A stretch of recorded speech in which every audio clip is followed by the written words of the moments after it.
If Oklahoma can't block anybody, they will not make a bowl game, and they're going to have one of the most embarrassing seasons in program history because these teams in the SEC won't just beat you, they will blow you out. I'm extremely curious, Oklahoma fans, let me know how you feel about this quarterback situation and the offense.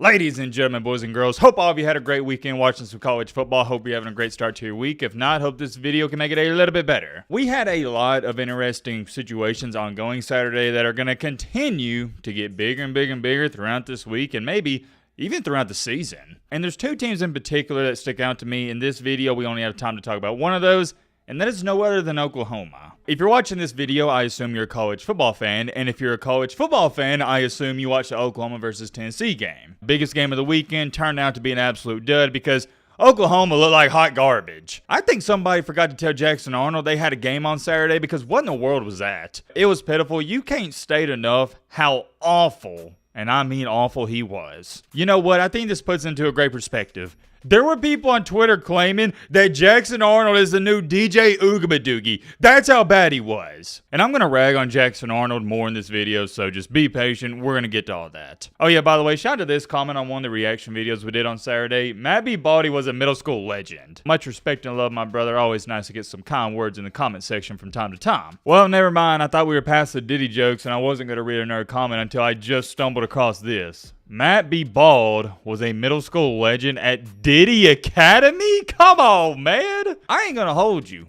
Diddy Academy is crazy. You know what? That's enough of the comment section. Let's get back on track. Like I was saying, Oklahoma was hot garbage, and I already know you're gonna have some OU fans run into the comment section. Well, Matt, actually, our defense was solid. We held Tennessee in check. And no, you didn't. That was a classic case and example of one team knowing the other team's not gonna score on them, so they were on cruise control. It's what I said in the reaction video, and I'm gonna continue to say it because is the only way to describe it. If you want to sit up here and say your defense was okay against Tennessee, I'll give you that. But they weren't insane, and it's really besides the point because the point of this video is the offense. I don't care how good OU's defense is moving forward. If you can't score points, you're not going to win games. I know it's corny and cliche. Everybody's been saying it, the whole welcome to the SEC thing.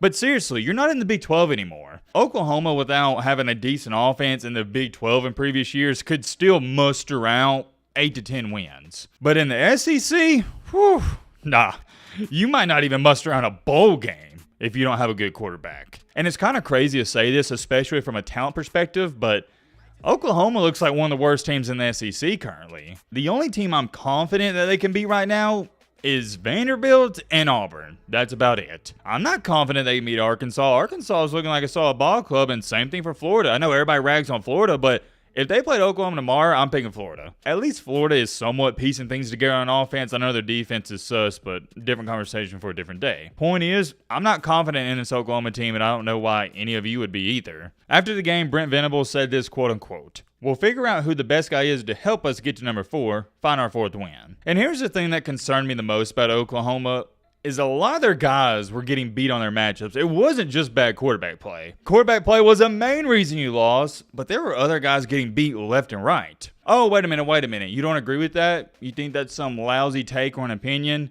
Well, I hate to be the bearer of bad news, buddy, but that's actually coming from Brent Venables himself. Yeah, that's right. You heard me correctly. Here's what he stated. Just some bad football. Guys getting whooped and beat and not winning their matchups. I don't like that at all. Ah, yes, you see, you can't be mad at your boy Matt for stating that because, well, I didn't say it. Your coach did. Your offensive line got manhandled. The leading rusher in the ball game was your backup quarterback. And you can sit up here and say all you want, well, at least we found our new quarterback. Things are going to get better in the future. But I wouldn't be quick to saying that because you only average 1.1 yards per carry against Tennessee. Oklahoma had 34 carries for 36 yards. Like your head coach said, the offensive line got their butts whooped. Couldn't pass block, couldn't run block. They couldn't do anything. If you've been keeping up with the channel, though, you would know a main reason for that is because Tennessee has one of the best front sevens and defensive lines in all college football. A bunch of those guys are going to be playing on Sundays, so if you do want to take a positive out of it, you can look at it from that standpoint. However, I would still be really concerned because if Tennessee did that to you, you almost have to imagine that Alabama and Georgia are going to do the same thing. And the bottom line is, it's not just Alabama and Georgia. The entire SEC is going to do this. We put the SEC on the highest of high pedestals for a reason. They're the best of the best, and they've proven that. And screw the quarterback conversation. We haven't even divulged into that, and we're going to in just a second. But it starts with the offensive line. If Oklahoma can't block anybody, they will not make a bowl game, and they're going to have one of the most embarrassing seasons in program history because these teams in the SEC won't just beat you, they will blow you out. You're lucky, and I mean you're lucky Heupel had some sympathy, and he took his foot off the gas. That could have been much worse. The first 3 quarters of that game was nothing short of complete domination. Oklahoma didn't even have a chance, and I know some people may say, well, if Arnold didn't have those 2 turnovers, okay, if he didn't have those 2 turnovers, what? You think he would have done something better after it? I don't think so. Those 2 turnovers didn't cost you the game. Now, it didn't help you by any stretch of imagination, but you aren't going to win if you didn't turn those over anyways. Wasn't like some game-sealing pick 6 or anything like that. No.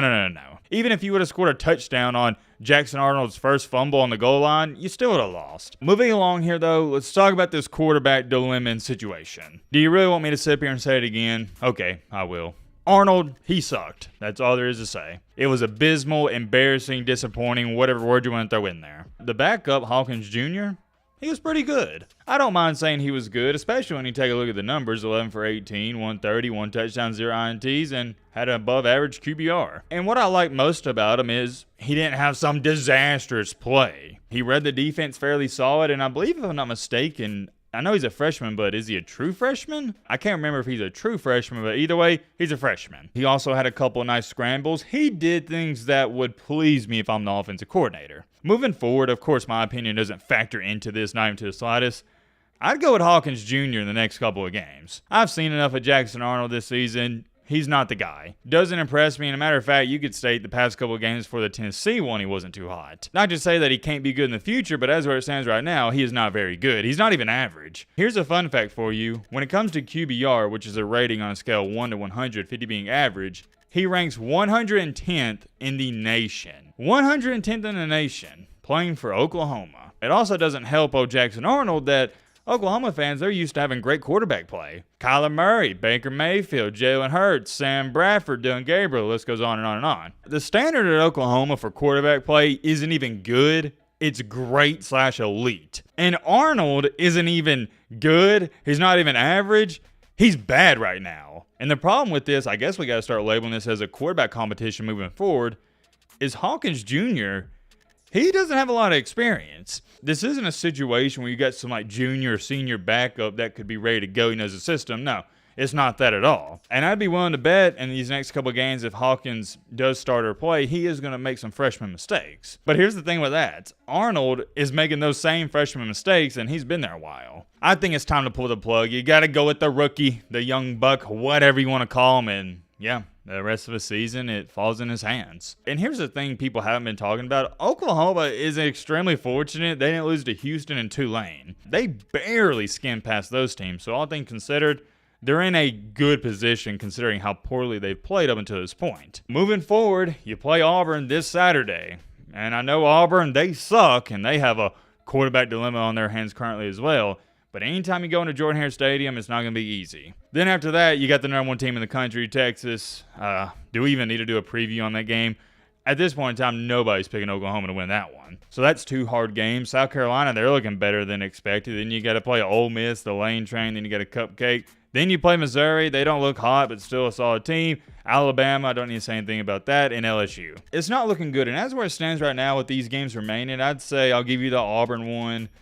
I'd say South Carolina's probably a better team, but let's give them the Carolina one because they play some hard teams in Maine, so that's 3 wins.